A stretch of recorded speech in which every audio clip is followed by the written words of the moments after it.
Kita akan bergabung bersama koresponden CNN Indonesia Maria Sarjana yang saat ini juga sudah bersama dengan Novel Baswedan. Ya, silakan Maria dengan laporan Anda. Ya, selamat siang Sarah dan juga Maggie. Betul sekali, saya saat ini berada di kediaman dari penyidik senior Komisi Pemberantasan Korupsi Novel Baswedan. Dan untuk mengetahui bagaimana nanti tanggapan kemudian juga pembahasan mengenai vonis yang sebentar lagi tentunya akan dimulai mengenai vonis dari dugaan pelaku penyiraman air keras terhadap Mas Novel Baswedan. Saya saat ini sudah bersama dengan Mas Novel. Mas Novel, ini kan nanti akan dibacakan vonis Mas, jadwalnya jam 10 ya Mas, tapi sampai dengan saat ini sepertinya belum juga dimulai. Tanggapan Mas Novel mengenai keterlambatan waktu dulu Mas, gimana ini? Yang pertama, saya tidak sedang menunggu, jadi masalah terlambat saya nggak ngerti. Dan saya tidak tertarik untuk melihat sidangnya, karena sejak awal ketika saya memberikan perhatian, tidak ada hal yang menunjukkan ada sesuatu yang bisa dijadikan keyakinan untuk legitimasi proses itu.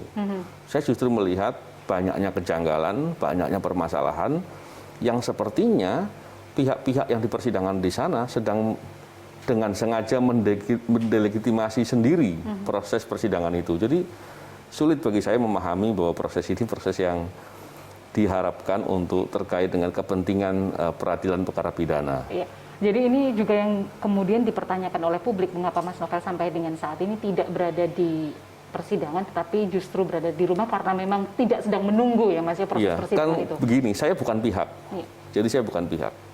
Hak saya sebagai warga negara diwakili oleh jaksa penuntut umum yang ternyata di persidangan justru seperti mewakili kepentingan terdakwa.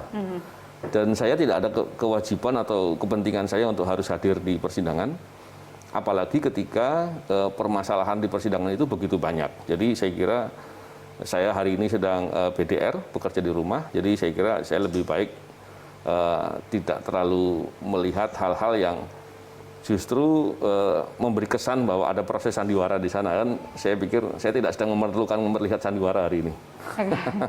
Jadi ini Mas Novel sudah intinya sudah menyerahkan semuanya kepada bagaimana nanti proses di persidangan mengenai vonisnya, karena Mas juga menduga ada sesuatu hal yang memang sengaja dirancang seperti itu Mas Novel. Iya. Jadi kalau kita melihat dalam perspektif hukum peradilan perkara HAM contohnya, di sana ada beberapa hal yang kita bisa melihat praktek-praktek show trial gitu, dan kita bisa melihat peradilan yang dirancang untuk gagal. Hal-hal itu yang saya melihat kok dekat dengan peristiwa ini gitu, dengan kejadian ini. Jadi saya melihatnya bagaimana saya bisa menaruh harapan begitu ya. Sedangkan kalau dilihat, kita jangan lupa serangan kepada saya ini adalah salah satu bagian dari rangkaian serangan kepada orang-orang yang berjuang memberantas korupsi, baik di KPK maupun di luar KPK, yang semuanya tidak ada satupun yang diungkap. Satu-satunya yang berjalan dalam proses persidangan ini perkara saya, yang ternyata saya meyakini seperti ada upaya untuk menutupi pelaku sebenarnya atau menutupi peran pelaku-pelaku lainnya. Ini yang saya melihat tidak ada kepentingan untuk bisa membuat kita semua bergembira, karena prosesnya justru menunjukkan ketidakkeberpihakan negara terkait dengan perjuangan memberantas korupsi. Iya, artinya sebetulnya banyak juga kasus-kasus lain yang intinya mengenai dari para pegiat anti korupsi seperti itu ya Mas, yang sampai hari ini masih juga belum diketahui bagaimana proses hukumnya. Benar. Di KPK ada beberapa bahkan sampai orangnya diculik, bahkan dipukul, belakang intimidasi dan serangan-serangan lain. Tidak ada satupun terungkap. Oke, Mas Novel, kita kembali ke dalam ranah persidangan. Hukum Indonesia menganut bahwa keyakinan hakim menjadi hal yang pokok untuk menentukan suatu vonis ya Mas ya. Mas Novel melihat sosok hakim ini seperti apa kemudian? Ya tentunya saya tidak bisa menilai ya, karena tidak boleh. Oleh karena itu kepentingan saya adalah saya memberikan masukan sebanyak mungkin. Ketika di persidangan saya menceritakan sejelas mungkin agar hakim ini paham. Yang kedua, saya berikan laporan rekomendasi Komnas HAM, kopinya saya berikan ke hakim. Saya berikan keterangan saya tertulis kepada hakim. Dan saya juga mengetahui banyak pihak yang memberikan masukan-masukan kepada hakim, dan itu hal yang legal untuk bisa memberikan perspektif yang lengkap kepada hakim. Selanjutnya kita mau lihat apakah nanti ternyata hal itu kemudian digunakan sebagaimana mestinya, atau justru putusan ini menggambarkan bahwa keyakinan semua pihak bahwa sandiwara ini justru membuat suatu proses yang lengkap. Saya tidak tahu, kita melihat aja prosesnya nanti akhirnya seperti apa. Oke. Jadi seharusnya kalau semua evidence atau bukti yang sudah dikumpulkan baik dari Komnas HAM dan beberapa pihak lain itu sudah diberikan pada hakim, ya, artinya hakim sudah bisa menilai seharusnya dengan sangat baik ya Mas ya untuk melihat perkara ini gitu.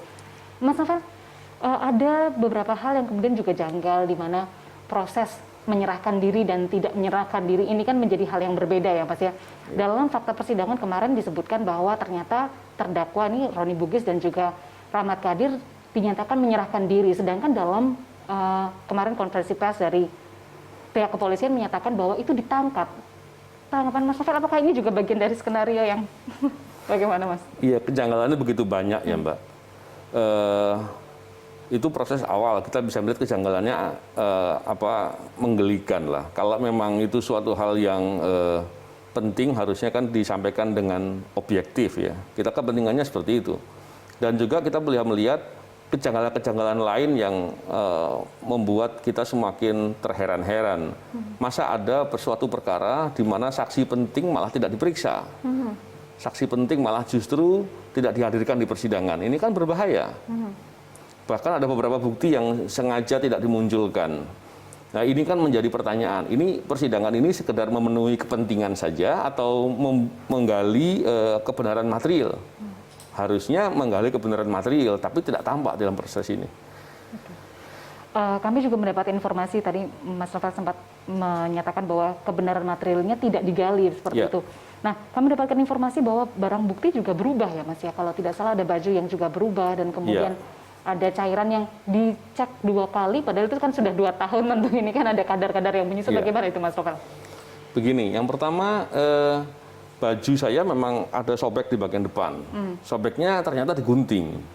Dan justru kalau melihat apa yang terjadi dengan baju saya, ada di guntingan itu, tapi guntingan itu tidak dihadirkan. Begitu juga dengan botol yang dipakai untuk menyimpan air keras, itu juga tidak ada. Dan beberapa bukti-bukti penting lainnya, itu juga tidak ada.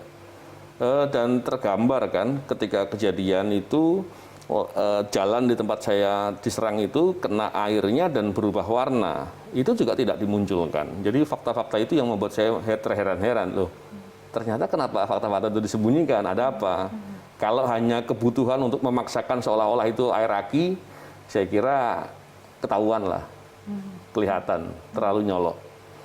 Jadi memang banyak sekali hal-hal yang perlu dipertanyakan dalam proses persidangan ini. Mas Novel, dalam fakta persidangan juga disebutkan bahwa sebetulnya tidak hanya 2 orang ini saja, atau Roni Bugis dan juga Rahmat Kadir yang diduga melakukan ini, karena ada dalam persidangan juga dibuka bahwa sebelumnya 1 minggu sebelumnya bahkan ada orang-orang yang berhilir mudik di sekitar rumah Mas Novel.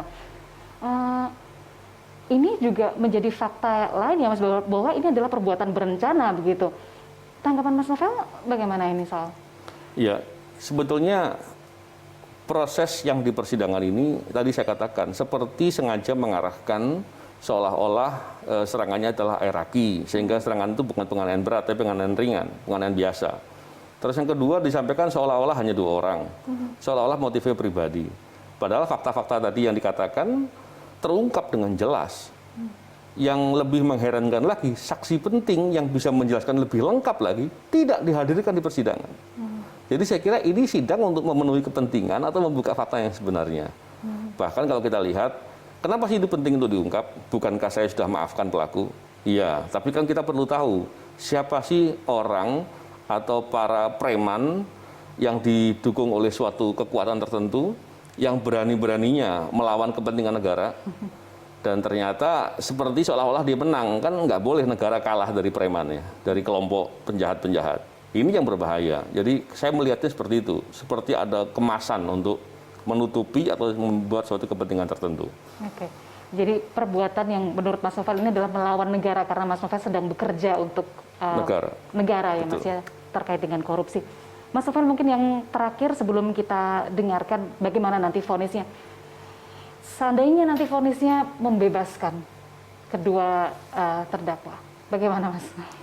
Iya, memang begini. Kalau kita melihat dari kepentingan hukum, orang menghukum orang yang berbuat kejahatan itu bukan hanya semata-mata untuk membalas, tapi kita harus bisa memastikan basis buktinya jelas. Tidak boleh menghukum orang yang basis pembuktiannya tidak jelas. Karena orang yang kemudian dalam proses hukum pidana itu dihukum dipidana, itu ada dua kemungkinan. Dia kalau yang dalam proses yang tidak benar yang saya katakan, bisa jadi dia orang yang dipaksa untuk kemudian dihukum, bisa jadi dia orang yang turut dalam suatu skenario untuk minta dihukum. Dua-duanya tidak boleh. Oleh karena itu proses ini harus mencerminkan wajah hukum kita, yang proses harus benar. Bukankah ada istilah dalam hukum pidana, lebih baik melepaskan 1000 orang bersalah daripada menghukum 1 orang yang tidak bersalah. Dalam perspektif itu tentunya saya katakan, kalau tidak yakin dia buktinya, apalagi apa yang dikatakan oleh jaksa hanya berdasar dari apa yang dimaui oleh terdakwa yang disampaikan dalam keterangannya saja, tidak didukung dengan fakta-fakta yang lain, ini berbahaya. Oleh karena itu, daripada menjadi presiden buruk, lebih baik dibebaskan memang.